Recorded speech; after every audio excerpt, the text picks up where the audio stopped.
So hello guys, welcome back sa channel natin LexPH. Okay, so i-update ko muna kayo ngayon guys sa mga gustong i-bypass yung kanilang file resources dito sa Mobile Legends, no. Okay. So kung makita nyo dito guys, lahat ng ating resource download list is hindi pa siya fully downloaded, no. Okay. So ngayon iba-bypass natin 'to. Bali yung gagamitin nating mga file resources ngayon guys is clean po siya, no. So wala po siyang naka-inject na mga skin script or yung mga script na ginagamit nyo. So ito guys, clean files po yung gagamitin natin dito, no. Okay. So una guys, kailangan munang i-turn on nyo po lahat ng graphic settings dito. So kailangan ito lahat guys naka on po lahat dyan, pati rin sa high frame rate tsaka graphics kailangan nakasagad yan. Okay. So ngayon exit muna tayo,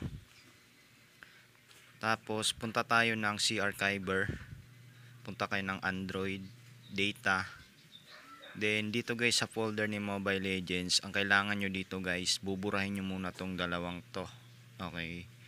So itong cache tsaka files, kailangan nyo po tong burahin kasi papalitan natin to ng bagong file ni Mobile Legends. And itong file na to guys, clean po siya, no. Okay.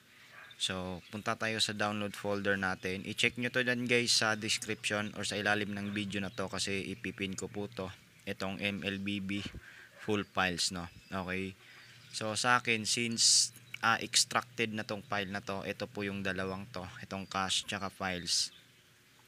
Ang gagawin natin dito guys, i-move na lang natin siya, no. So long press natin yan, tapos meron kayong makikitang cut dito, so press nyo yung cut, then go back nyo lang, tapos balik tayo dun sa folder ni Mobile Legends sa Android data, then dito na natin siya guys i-move.